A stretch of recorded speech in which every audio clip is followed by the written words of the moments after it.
ये तो आज के सेशंस में आप सभी का स्वागत है। और जैसा कि इस सेशंस के अंतर्गत हम लोग जो हैं वह रसायन विज्ञान के सापेक्ष में चर्चा कर रहे हैं, जिसमें कि पिछले क्लासेस में रसायन विज्ञान के सापेक्ष में हम लोगों ने विभिन्न टॉपिक्स को देखा था। आज हम लोग एसिड, बेस और सॉल्ट के बारे में चर्चा करेंगे, यानी अम्ल, क्षार और लवण। तो ये हमारा आज का जो क्लासेस हैं वो अम्ल, क्षार और लवण से संबंधित होगा। बाकी प्रीवियस जो क्लासेस हुए हैं उनका रिवीजन करते रहिएगा। आप लोगों का जो है वो कभी भी टेस्ट कंडक्ट किया जा सकता है, ठीक है। तो चलिए टॉपिक्स का नाम दीजिएगा।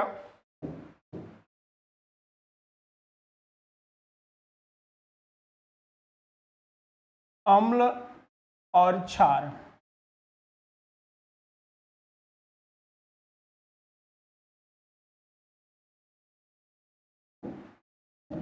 देखिए, अम्ल और क्षार की हम अगर बात करते हैं तो सबसे पहले हम अम्ल के रिगार्डिंग जानते हैं। जैसे अगर हम अम्ल और क्षार के बारे में डिस्कस करें तो हम कैसे इसे आइडेंटिफाई करेंगे या फिर ये होते क्या हैं। तो देखिए, विभिन्न जो पदार्थ हैं उनमें अम्ल और क्षार पाए जाते हैं। अम्ल को आइडेंटिफाई करने का विभिन्न मेथड है, जिसमें कि हम कुछ को चख कर, अब सारे अम्ल जो है वो हम चख ही ले, ये पॉसिबल नहीं है, क्योंकि कुछ अम्ल ऐसे होते हैं जो हमारे लिए खतरनाक हैं, हानिकारक होते हैं। तो इन्हें आइडेंटिफाई करने के विभिन्न उपाय हैं। जैसे कि हमने अभी बताया कि कुछ को तो हम स्वाद के अनुसार या फिर चख कर उसे कर सकते हैं, कुछ को आयोनाइज कर कुछ को जो है वो इंडिकेटर्स के माध्यम से, ठीक है, विभिन्न इंडिकेटरों के माध्यम से हम अम्ल और क्षार को आइडेंटिफाई कर सकते हैं। इसके अलावा पीएच मान को आइडेंटिफाई करके भी जो है हम अम्ल और क्षार को आइडेंटिफाई कर सकते हैं। तो आखिर पीएच क्या होते हैं, तो आज का क्लासेस हम लोग इसी पर आधारित होगा। तो चलिए सेशंस को स्टार्ट करते हैं और सबसे पहले अम्ल के रिगार्डिंग डिस्कस करते हैं।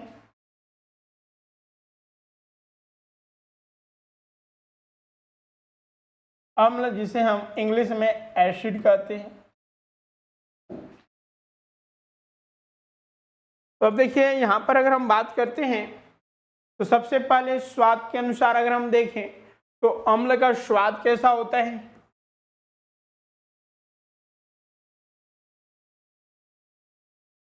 बताइए, स्वाद कैसा होता है अम्ल का। तो स्वाद में ये खट्टा होगा, जबकि हमारा जो क्षार होता है, बेस होता है, वह कड़वा होता है, ठीक है।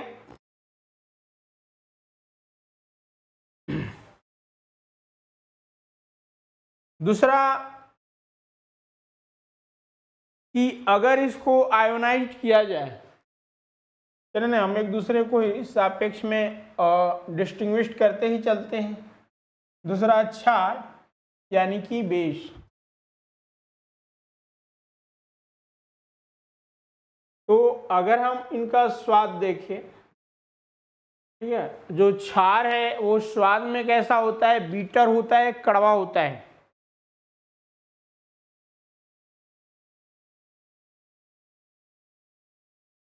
यानी बीटर होता है। अब देखिए, अम्ल को अगर हम आयोनाइज करते हैं तो अम्ल जो है वो हाइड्रोजन प्लस देता है। जो भी अम्ल होगा अगर हम उसको आयोनाइज करें, यानी उसका जलीय विलयन बनाएं या इलेक्ट्रोलाइसिस करते हैं, तो उस केसेस में हमें अम्ल से H+ प्राप्त होगा, जिसे हम हाइड्रोजन आयन कहते हैं। तो H+ आयन जो है वो यहाँ पर प्राप्त होगा। यह कॉन्सेप्ट आर्हेनियस का दिया हुआ है, तो इसे आर्हेनियस थ्योरी भी कहा जाता है कि H+ जो हमारा अम्ल देता है वो आर्हेनियस के अकॉर्डिंग। हाँ बताइए अरविंद। क्या डाउट है आपका? हेलो, कुछ कहना चाह रहे हैं? चलिए आगे बढ़ते हैं। आप कमेंट भी कर सकते हैं, जो भी डाउट्स है या जो भी कुछ पूछना चाहते हैं तो आप कमेंट कर सकते हैं।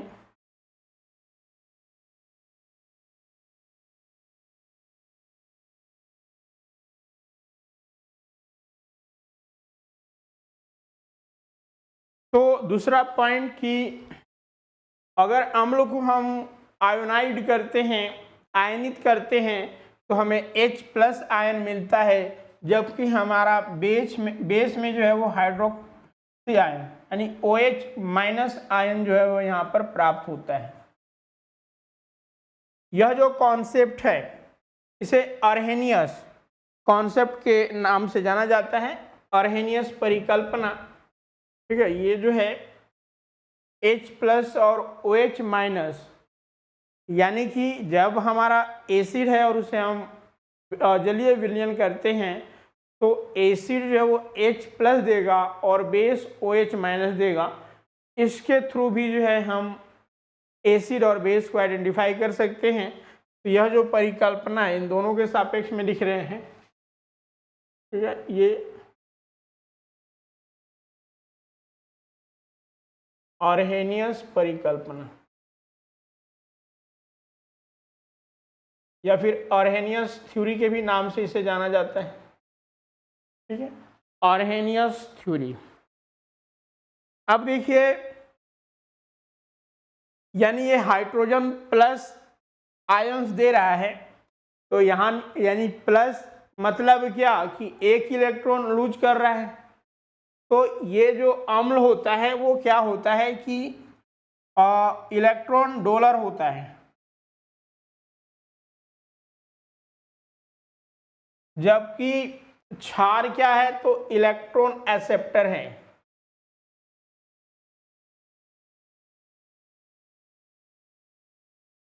ठीक है, इलेक्ट्रॉन दाता और इलेक्ट्रॉन ग्राही हिंदी में। अब देखिए, इनका हम और आइडेंटिफिकेशन जो है, यानी ये बोर्नस्टेड-लॉरी के अनुसार है कि ये इलेक्ट्रॉन को क्या करता है, यानी कि इलेक्ट्रॉन या फिर हम यहाँ पर कह सकते हैं कि प्रोटॉन दाता, इलेक्ट्रॉन डोनर, या फिर हम इसी को प्रोटॉन दाता कह सकते हैं कि यानी अम्ल जो है यह परिकल्पना बोर्नस्टेड-लॉरी का है। कभी कभी अब जो है वो थोड़ी सी स्टैंडर्ड बढ़ा रहा है और इस तरह के जो है वो थ्योरी से संबंधित प्रश्न पूछ देता है।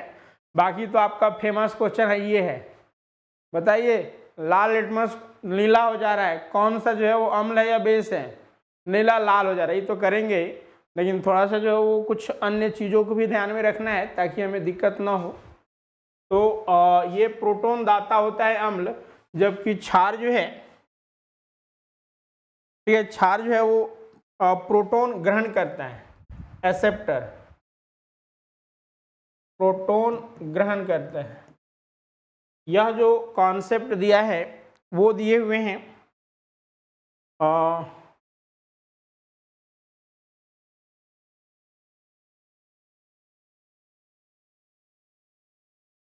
ब्रोंस्टेड-डॉरी।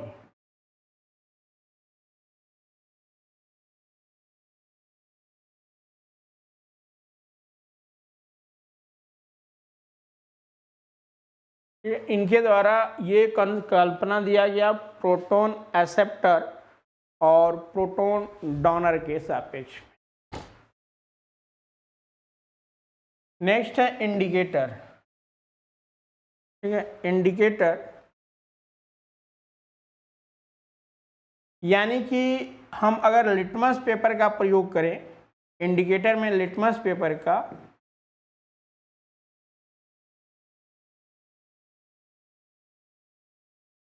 तो अम्ल क्या है? अगर लिटमस पेपर हमारा जो है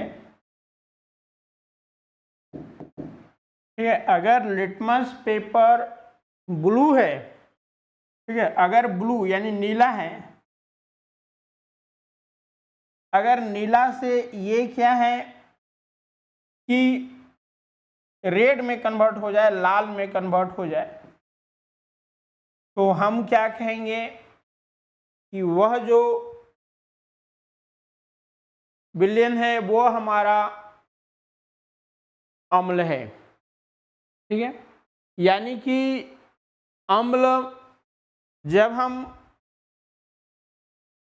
अम्ल में नीला लिटमस पेपर को डालते हैं तो वो लाल हो जाता है, जबकि यहाँ पर अगर हम बात करें तो इसमें अगर लिटमस पेपर को हम, अगर लाल लिटमस पेपर है, ठीक है, लाल लिटमस पेपर को अगर हम क्षार में डालते हैं तो ये जो है वो नीला हो जाता है।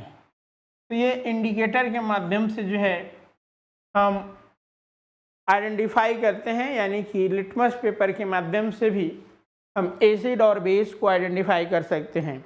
जो भी कमेंट है, जो भी आपका क्वेरी है वो कमेंट सेक्शंस में आप कमेंट कीजिए। ठीक है, जो भी कमेंट्स है कमेंट सेक्शंस में आप लोग कमेंट कीजिए, रेजेंट करते हैं। और ठीक है, तो चलिए आगे बढ़ते हैं।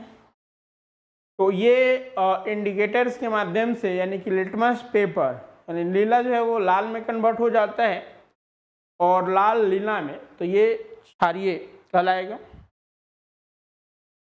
अब देखिए अन्य और भी इंडिकेटर का प्रयोग किया जाता है, तो हम सटीक वे में आगे चर्चा करेंगे इसका। तो ये यहाँ पर कुछ बेसिक चीज़ें, इसके अलावा आप नेक्स्ट अम्ल और क्षार के रिगार्डिंग देखते हैं। ठीक है, यहाँ पर ही हमारा अम्ल है और इधर क्षार कर देते हैं। दोनों को काफ़ी अच्छे से समझते चलिए, यहाँ से प्रश्न आते हैं। अम्ल और क्षार, तो देखिए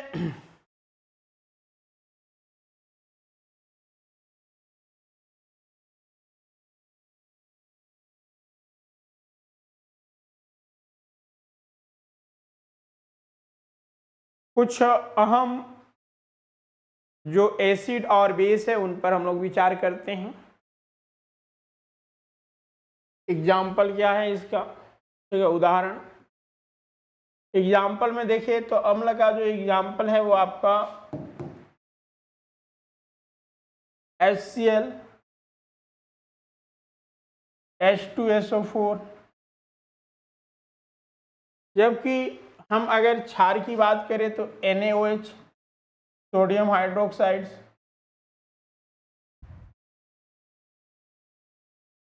ठीक है, NaOH सोडियम हाइड्रोक्साइड, फिर जो KOH potassium hydroxide, next calcium hydroxides. These are the basic, ठीक है, दीज आर द बेसिक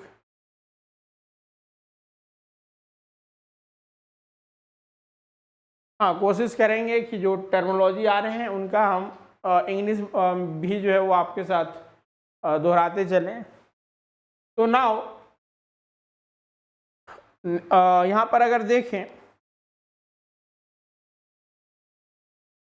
तो अगर हम चालकता के, विद्युत चालकता के आधार पर देखें तो अम्ल और क्षार होते क्या हैं।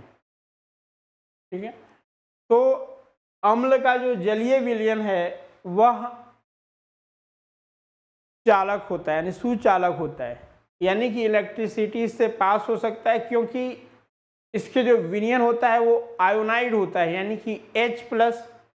क्योंकि हमने देखा कि जब हम अम्ल, यानी कि जो अम्ल है उससे हमें H+, जब उनको आयोनाइज किया जाता है तो ओबियस यहाँ पर नेक्स्ट पॉइंट लिखिएगा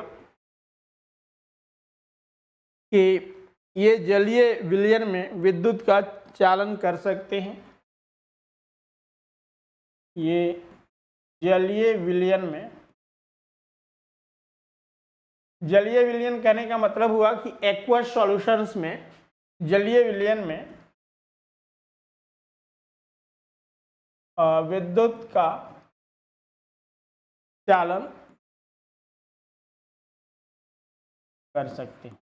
कहने का मतलब हुआ कि pass electricity in acid solutions. Now same way यहाँ पर भी, कि इसमें भी OH माइनस आयनिक फॉर्म है, तो यहाँ से भी जो विद्युत चालकता जो होगी, तो क्षार से भी जो है यह भी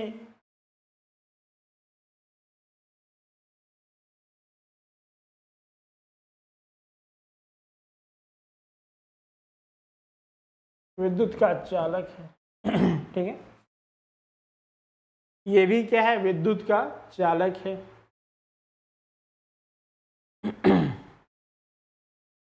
अब देखिए, हम अम्ल और क्षार की बात करें तो बहुत सारे ऐसे सोर्सेस हैं जिसमें अम्ल पाया जाता है, और यहाँ से एक प्रश्न फिक्स्ड आते हैं, pH मान या फिर कौन से पदार्थ में कौन सा एसिड पाया जाता है। जैसे सपोज आपसे पूछ दिया जाए कि बताइए कि दूध में कौन सा एसिड पाया जाता है, ठीक है, मिल्क में कौन सा एसिड पाया जाता है, तो आपका क्या होगा। हाँ चलिए, यहाँ पर 2 कर लीजिए, सही बात आप लोगों ने बताई।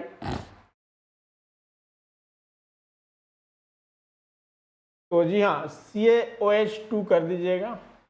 ठीक, कैल्शियम हाइड्रोक्साइड्स। हाँ, सूरज जी का यहाँ पर कहना ठीक है, क्योंकि कैल्शियम का जो है वो 2+, ठीक है, जो उसका आयनिक फॉर्म होता है वो 2+ होता है, तो इसने OH का जो है वो 2 होने चाहिए, तो OH2 कर दिए। हाँ सही है, ये आपका NaOH है।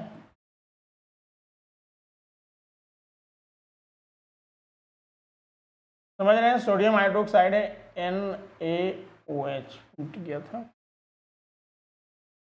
ठीक है, तो कुछ महत्वपूर्ण ऐसे पदार्थ जिनमें एग्जाम में प्रश्न पूछे जाते हैं, हम उनका यहाँ पर डिस्कशंस करेंगे। ठीक है,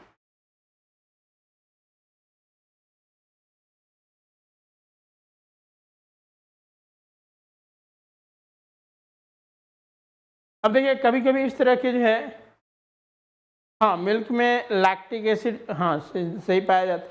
अब देखिए कभी कभी पूछ दिया जाता है कि जब हम अम्ल का धातु के साथ अभिक्रिया करते हैं, अम्ल का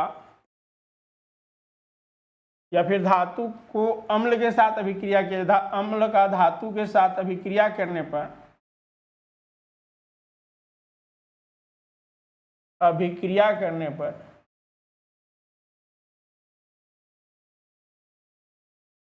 हमें क्या प्राप्त होगा, तो हमें हाइड्रोजन गैस यहाँ पर रिलीज होता है। ठीक है, अम्ल और क्षार,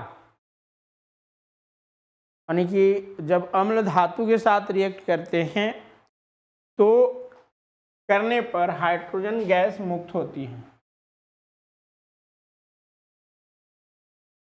हाइड्रोजन गैस मुक्त होती है। कौन सी गैस मुक्त होती है, हाइड्रोजन गैस मुक्त होती है। सपोज मान लीजिए कि जिंक को, ठीक है, जिंक को हम HCl के साथ अगर रिएक्ट कराते हैं तो जिंक क्लोराइड और प्लस में हाइड्रोजन एटम जो है वो रिलीज होता है। ठीक है, तो जिंक क्लोराइड और प्लस हाइड्रोजन। तो नाउ दिस इक्वेशन, दिस समीकरण बैलेंस्ड है। यह जो समीकरण है वो बैलेंस्ड नहीं है, क्योंकि यहाँ पर हाइड्रोजन 2 है, यहाँ पर 1 है, क्लोरीन 2 है, यहाँ पर 1 है, तो यानी कि 2 से हम इसको कर देंगे। तो यहाँ पर देखिए आपका ये जो हाइड्रोजन मुक्त हो रहा है वही चीज़ें कही जा रही है कि जब हम धातु को एसिड के साथ रिएक्ट कराते हैं तो हमें हाइड्रोजन गैस मुक्त होती है। वहीं अगर कार्बोनेट, ठीक है, अगर हम धातु को कार्बोनेट के साथ अगर हम जो है वो रिएक्ट कराते हैं, ठीक है, यानी कि कार्बोनेट को अगर धातु के साथ रिएक्शंस करें तो हमें कौन सा गैस प्राप्त होता है, तो उस केसेस में कार्बन डाइऑक्साइड जो है वो गैस प्राप्त होता है। ठीक है, तो यहाँ पर लिखिएगा next point,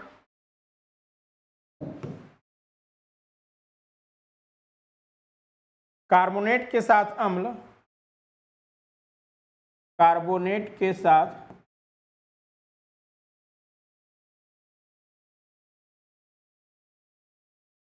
carbon dioxide gas देती है।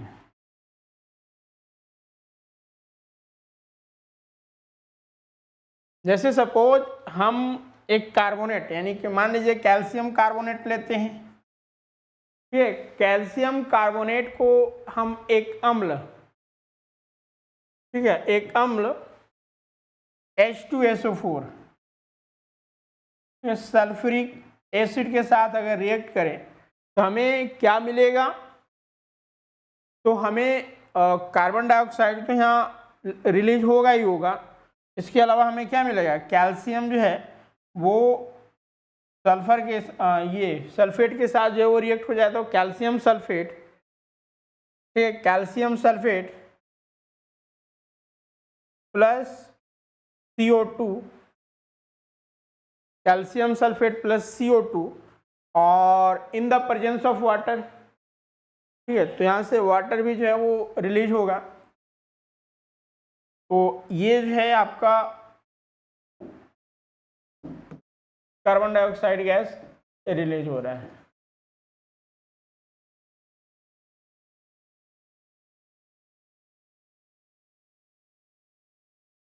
तो यहाँ पर प्लस लिख लीजिएगा H2, वाटर भी जो है वो यहाँ पर मिलेगा हमें। तो कुछ रिएक्शंस के बारे में देखें। अब नाउ, ठीक है, अब नाउ आगे बढ़ते हैं और जैसा कि हमने अम्ल के सापेक्ष में बताया कि कुछ ऐसे पदार्थ हैं जिनमें कुछ स्पेसिफिक अम्ल पाए जाते हैं, तो आप लिखिएगा, 2 कॉलम बनाइएगा जिसमें एक लिखिएगा अम्ल और दूसरे तरफ सोर्सेस, ठीक है, स्रोत, कौन सा अम्ल किसमें पाया जाता है उसके रिगार्डिंग हम लोग यहाँ पर देखेंगे। तो देखिए, अगर हम बात करते हैं अम्ल की, सिट्रिक अम्ल, सिट्रिक अम्ल, तो देखिए सिट्रिक अम्ल वैसे पदार्थों में पाए जाते हैं जो खट्टे होते हैं, ठीक है, जनरली जो खट्टे होते हैं, तो सिट्रिक अम्ल नींबू हो गया, संतरा हो गया, ठीक है, तो इनमें जो है वो सिट्रिक अम्ल पाए जाते हैं। तो यहाँ पर लिखिएगा सोर्सेस में कि सोर्सेस में कौन कौन सा जो है वो पदार्थ में सिट्रिक अम्ल, तो नींबू,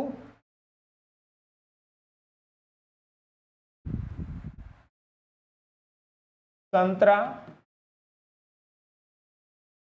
और इसके अलावा अंगूर वगैरह में भी जो है वो यही अम्ल पाया जाता है, अंगूर। Now next, malic acid, malic अम्ल, चलिए आप लोग ध्यान में रखिए कौन कौन सा इसमें क्या किस में पाया जाता है। तीसरा टार्ट्रिक अम्ल, टार्ट्रिक अम्ल, बताइए टार्ट्रिक अम्ल किस में पाया जाता है। चौथा लिखिएगा एसिटिक अम्ल, एसिटिक,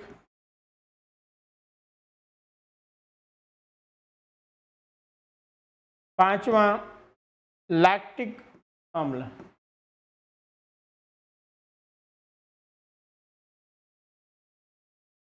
लैक्टिक अम्ल, छठा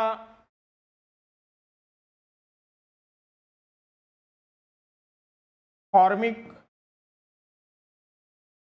अम्ल, सातवां हाइड्रोक्लोरिक अम्ल, हाइड्रोक्लोरिक अम्ल,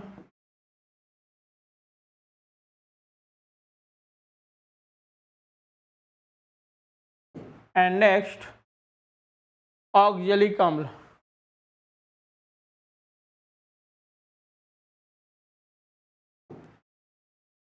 नाउ अगर हम यहाँ पर बात करें तो कौन से अम्ल किस में पाया जाता है, इसके बारे में यहाँ पर डिस्कस कर रहे हैं। जैसा कि हमने बताया कि जो आपका सिट्रिक अम्ल है यह नींबू, संतरा और आपका अंगूर इन खट्टे पदार्थों में पाई जाती है, जबकि मैलिक अम्ल ये जो है वो कच्चा जो सेव होता है, कच्चे सेवों में जो है मैलिक अम्ल पाया जाता है।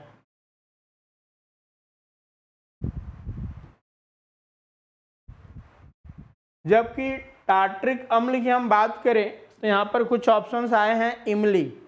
तो जी हाँ, जो टार्ट्रिक अम्ल है यह इमली में पाया जाता है।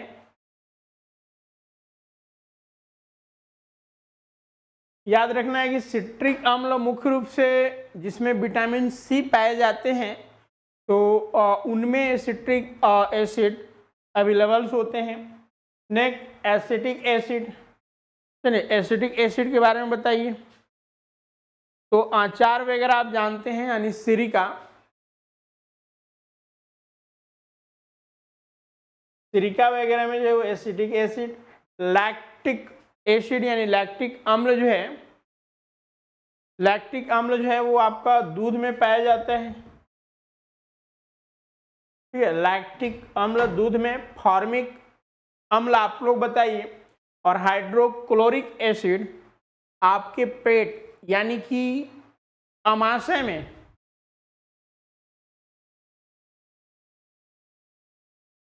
यही ना, हमारे अमाशय यानी पेट में HCl है तभी तो भोजन का पाचन हो पाता है।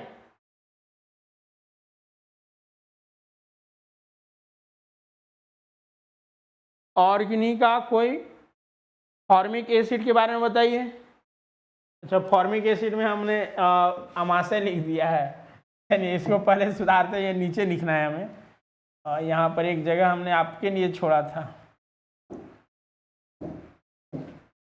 ठीक है, और ये आपका अमाशय में जो कि रासायनिक विधि के द्वारा जो है वो सक्रिय होता है। और ऑक्जेलिक एसिड ये भी हम आपके लिए छोड़ते हैं। तो देखिए फॉर्मिक एसिड जो चिट्टियाँ होती है, लाल चिट्टी काटता है तो कितना आपको अच्छा फील होता है क्या, यानी कि दर्द भरी जो है वो फील होता है। तो वो आपके शरीर में कौन सा एसिड छोड़ता है जिससे आपको पेन की अनुभूति होती है, दर्द की अनुभूति होती है, तो वह फॉर्मिक एसिड है। तो यानी कि लाल चिट्टी में।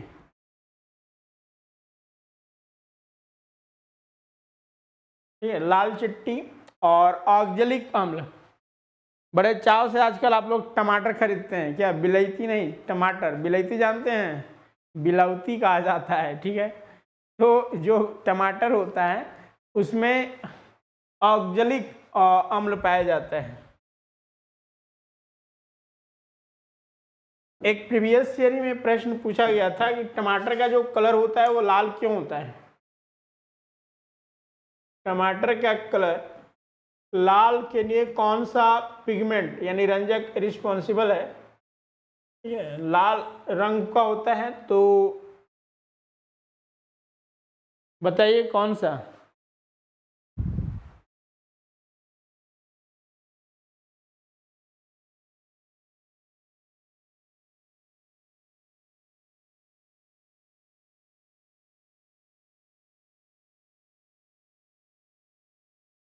टमाटर का रंग जो है वो लाल होता है,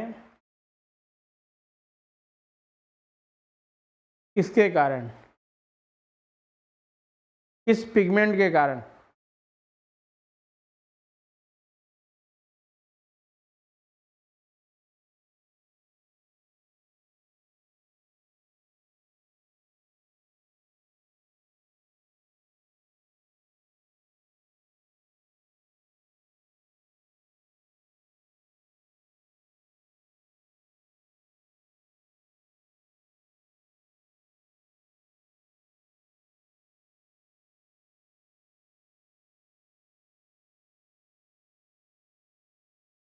बताइए। तो इस तरह के भी प्रश्न पूछे जाते हैं। तो यहाँ पर आपने देखा ऑक्जेलिक के कारण टमाटर, यानी टमाटर में ऑक्जेलिक, जबकि लाइकोपेन,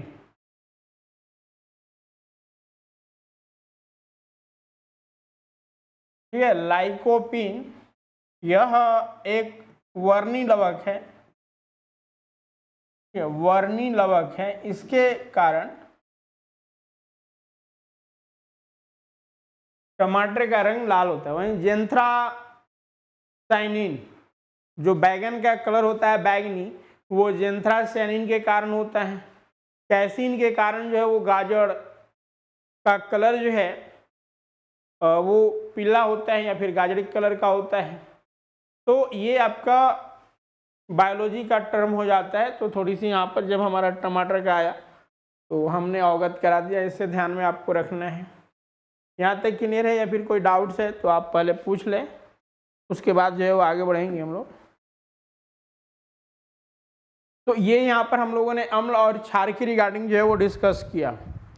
अब मुख्य रूप से अगर हम देखें तो अन्य और भी इंडिकेटर्स हैं। एक इंडिकेटर हमने आपको बताया कि लिटमस पेपर के प्रयोग से, अगर लिटमस पेपर ब्लू से रेड हो जाए, यानी कि नीला से लाल हो जाए, तो अम्ल को आइडेंटिफाई कर रहा है। अगर लाल से नीला हो जाता है तो वो क्षार को आइडेंटिफाई। इसके अलावा अन्य इंडिकेटरों में हम जो है वो फिलिप्थिलीन, मिथाइल ऑरेंज, मिथाइल लाल, इस तरह के इंडिकेटर का प्रयोग करते हैं और उनमें कलर चेंजेस पर हम ध्यान देते हैं। तो चलिए सूचक यानी इंडिकेटर्स के सापेक्ष में आप लिखिएगा।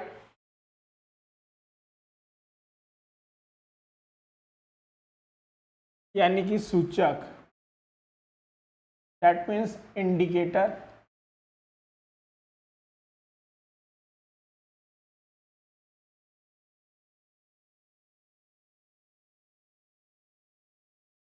तो देखिए ये वे पदार्थ होते हैं जो अम्लीय और क्षारीय माध्यम में अलग अलग रंग देते हैं।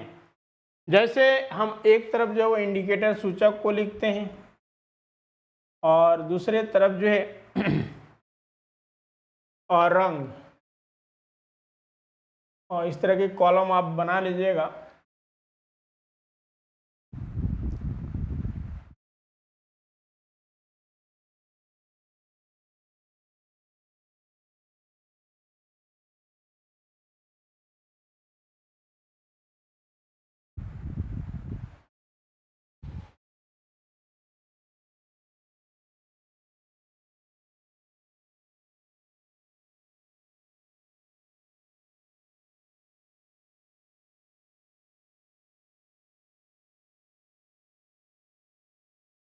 अम्ल और क्षार, ठीक है, क्या हुआ, अम्ल और क्षार। तो देखिए हम अगर भिन्न भिन्न इंडिकेटर का प्रयोग करें, जैसे कि हमने बताया अभी कि फिनोल्फ्थेलिन पहला इंडिकेटर का हम प्रयोग करते हैं। जिनका केमिस्ट्री रहा होगा वो इस तरह के प्रयोग आप लेबोरेटरी में किए होंगे।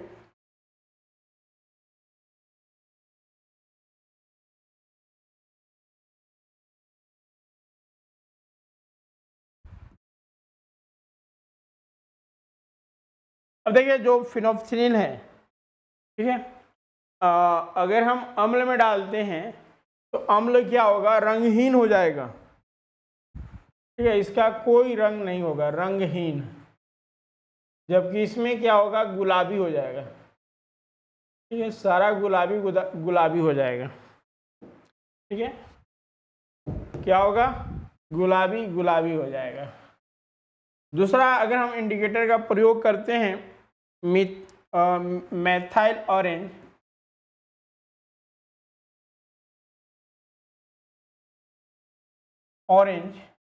तो मिथाइल ऑरेंज ये अम्ल को लाल कर देता है, जबकि क्षार को जो है पीला कर देता है। क्या कर देता है, पीला कर देता है।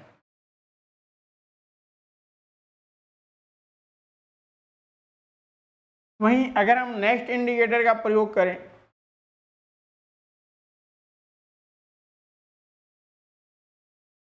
ये फेनिल लाल, ये सभी लैबोरेटरी में इस तरह के जो है वो सूचक इंडिकेटर आपको मिलेंगे।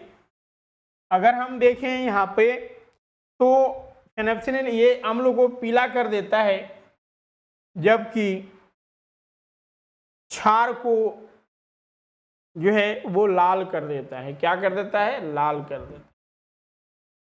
तो ये कुछ इंडिकेटर और उनके द्वारा जो परिवर्तन हो रहे थे हम उन पर विचार किए। तो इसके अलावा एक जो था आपका लिटमस पेपर, लिटमस पेपर, चलिए इसी में इंडिकेट कर देते हैं नीचे।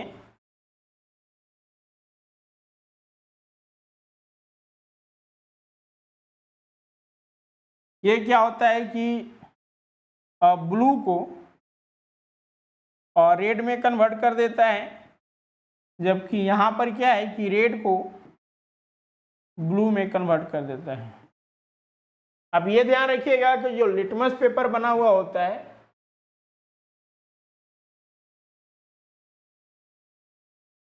ठीक है, लिटमस पेपर यह लाइकेन का बना हुआ होता है। वही लाइकेन जो आपने पढ़ा है कि लाइकेन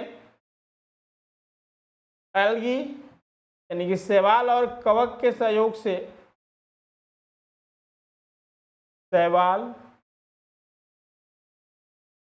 और कवक के मिलने से, क्योंकि इन दोनों के सपोर्ट से ही जो है वो लाइकेन अपने को सरवाइव कर पाता है। ठीक है, इन दोनों के सहयोग से ही जो है वो लाइकेन अपने को सरवाइव कर पाता है।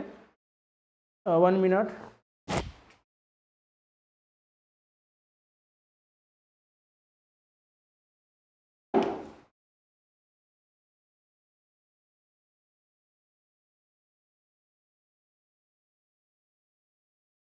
ठीक है, लाइकेन, तो लाइकेन, कवक और शैवाल, शैवाल जो कि भोजन बनाने का काम करता है, जबकि कवक उसे आवास यानी कि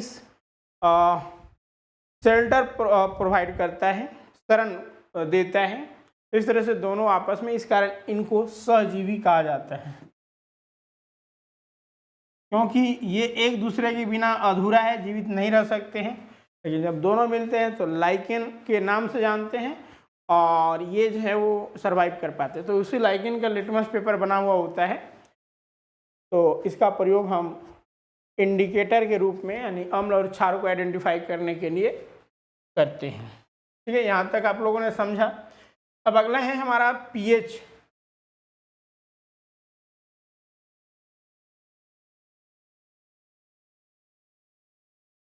या फिर पीएच वैल्यू।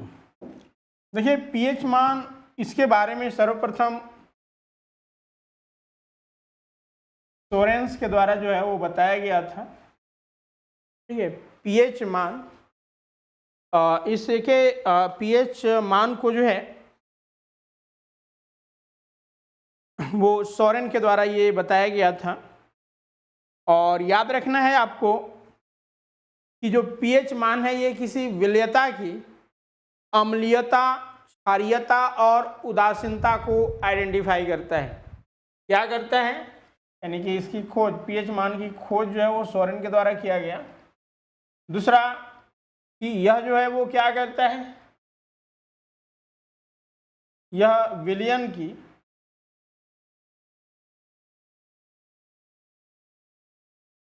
अम्लीयता, क्षारीयता और उदासीनता के बारे में बताता है।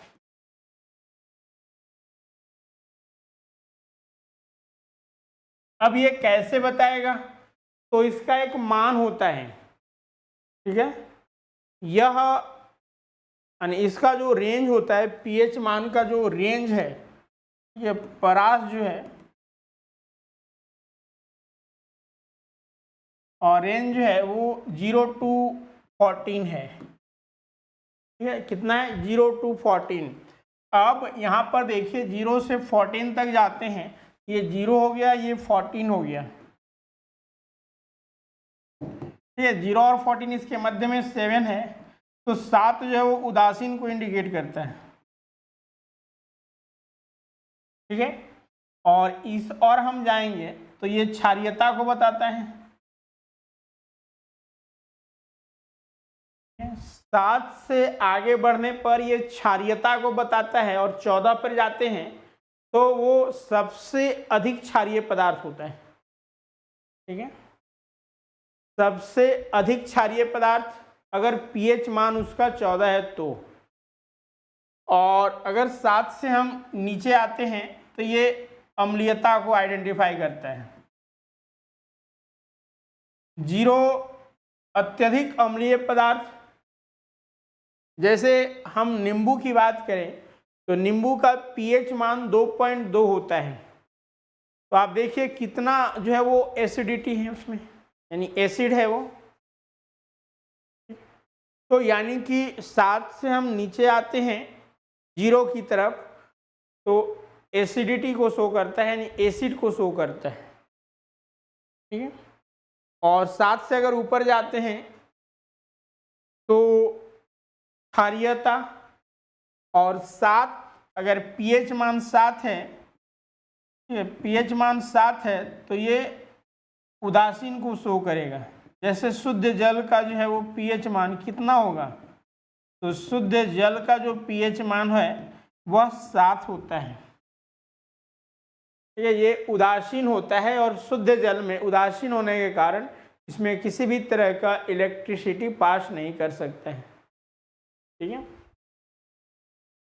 तो अब कुछ स्पेसिफिक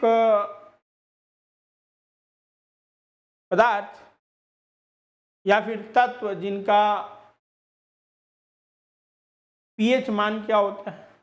एक चीज़ और यहाँ पर आपको ध्यान रखना है कि पीएच का जो मैथमेटिकली मान है वह log H प्लस है, कॉन्सेंट्रेशन ऑफ H प्लस, या फिर आप इसी को आप एस रूप में भी माइनस log H प्लस, ये दोनों सेम है, ठीक है। ये मैथमेटिकली फार्मूला है पीएच का।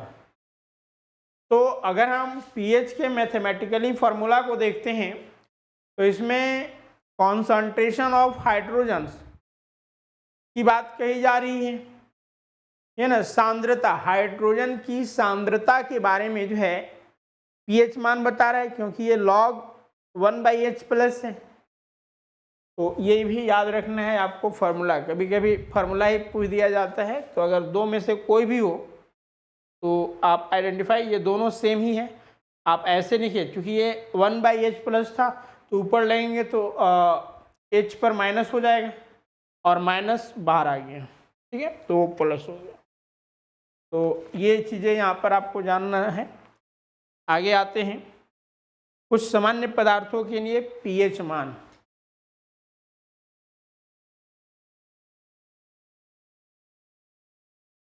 कुछ सामान्य पदार्थों के लिए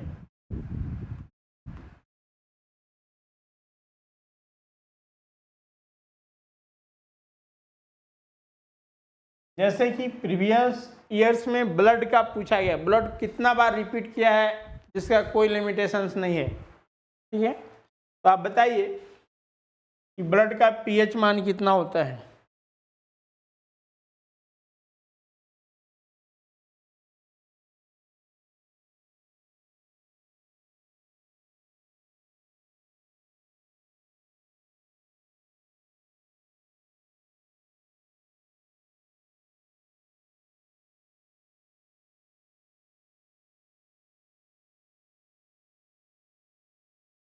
ब्लड का पीएच मान कितना होता है।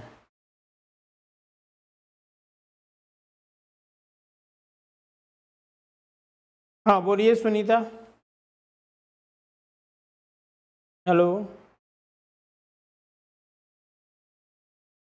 7.4, 7.35 to 7.45 और गिनी का कोई आंसर।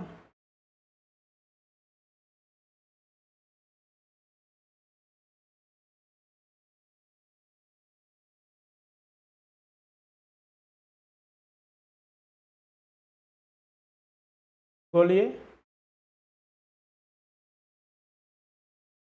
हाँ जी हाँ, 7.4 जो है वो ब्लड का पीएच मान होता है। ठीक है, तो चलिए नोट कीजिए। 7.4। ऐसे ये रेंज भी सही है, ठीक है, लेकिन जो एग्जाम्स हुए थे उसमें 7.4 ही ऑप्शंस थे। तो चलिए हम लोग लिख लेते हैं पहला। और रक्त का जो पीएच मान है वो 7.4 है। तो 7.4 कहने का मतलब क्या हुआ? क्षारीय है ना, 7 से ज़्यादा है ना। दूसरा,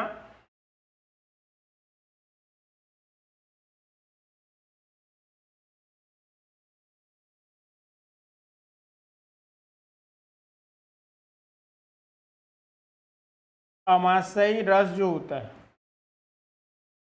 अमाशयी रस मतलब जो जठराग्नि है, पेट में जो है ना HCl, तो इसका 1 से लेकर 3 तक होता है। ठीक है, 1 से 3 तक इसका रेंज है। फिर तीसरा लिखिएगा नींबू, नींबू का 2.2। और चौथा यूरिन मानव का,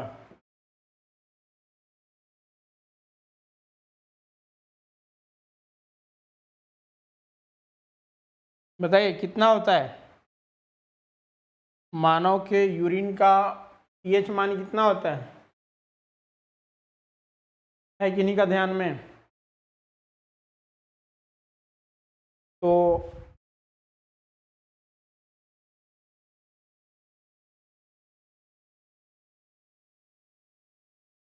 इसके अलावा लार मानव का,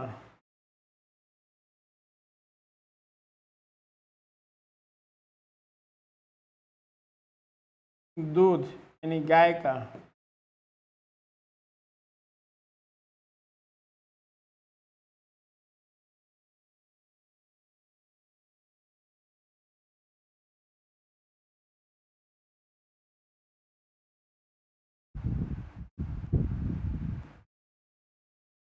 समुद्री जल का 8.5। इधर बताइए लार का, इधर का आप लोग बताइए। 8 नंबर लिखिएगा आंसू का, और 7.4।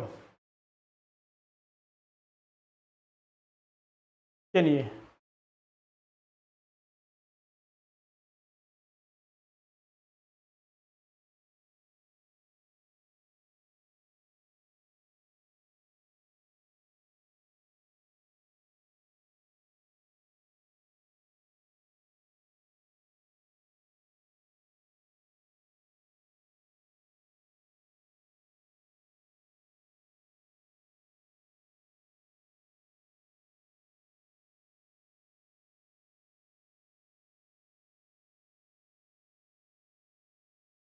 दूध का 6.4 और किन्हीं का?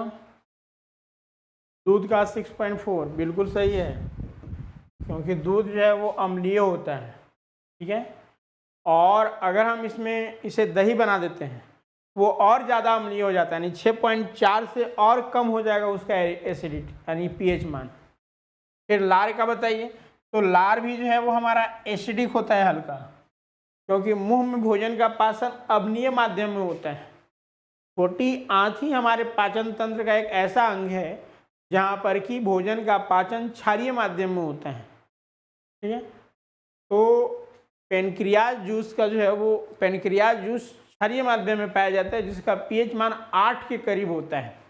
तो यहाँ पर लार का 6.8 के आसपास होता है, और यूरिन का बताइए।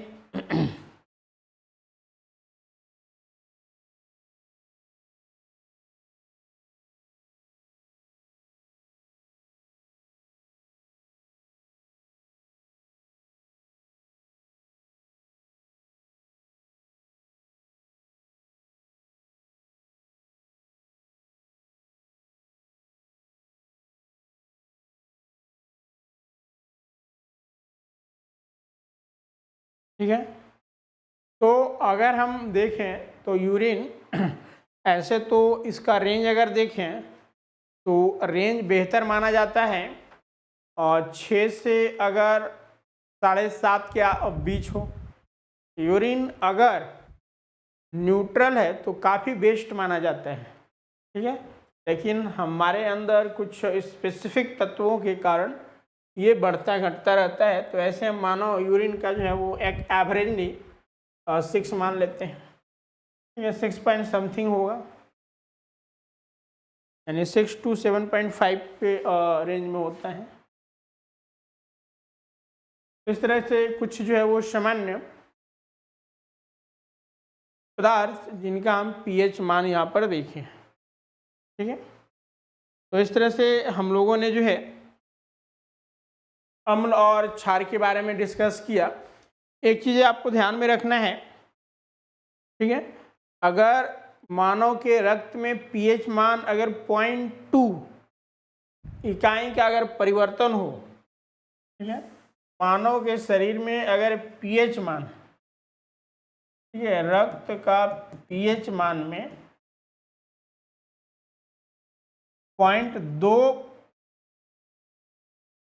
का परिवर्तन होने पर व्यक्ति की मृत्यु हो जाती है, ठीक है, व्यक्ति की मृत्यु हो जाती है। वो या तो 2 बढ़े या फिर 2 घटे, कोई भी केसेस हो उसकी मृत्यु डेथ हो जाता है। तो इस चीज़ को आपको ध्यान में रखना है। अब अगला कि हमने अम्ल पढ़ा और क्या पढ़ा, क्षार पढ़ा। अगर हम अम्ल और क्षार को मिला दें, ठीक है, एसिड बेस को अगर हम रिएक्ट करा देते हैं तो हमें सॉल्ट मिलता है, ठीक है, लवण मिलता है। क्या मिलेगा हमें, लवण मिलेगा। इसके अलावा जल मिलेगा। इस अभिक्रिया को उदासीनीकरण अभिक्रिया कहते हैं।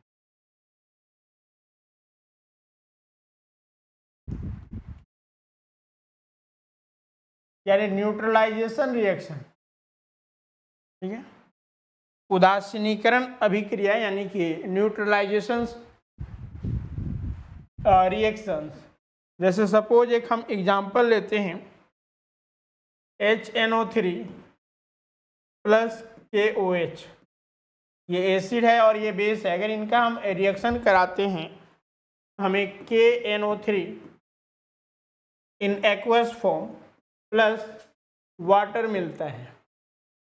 उसी तरह से अगर हम सोडियम हाइड्रोक्साइड और प्लस HCl को अगर कंबाइन कराते हैं तो हमें NaCl जो कि नमक यानी कि सॉल्ट प्राप्त होता है और प्लस में H2O वाटर। यहाँ पर 2 कर दीजिए।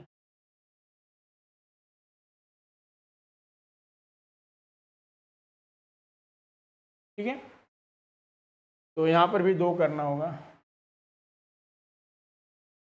1 मिनट H2, चलिए कुछ नहीं करना है।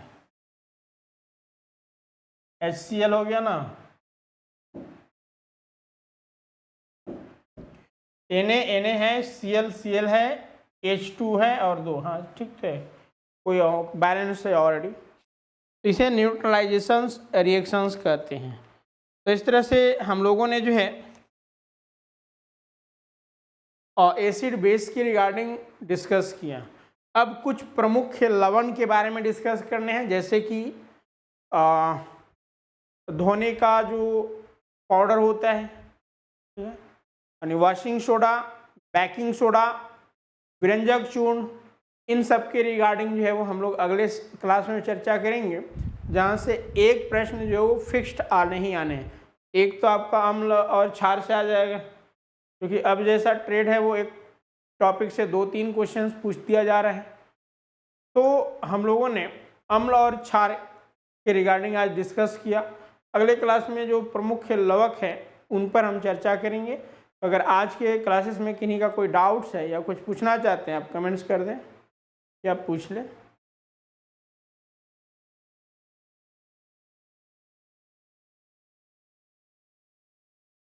हाँ बोलिए, क्या डाउट है।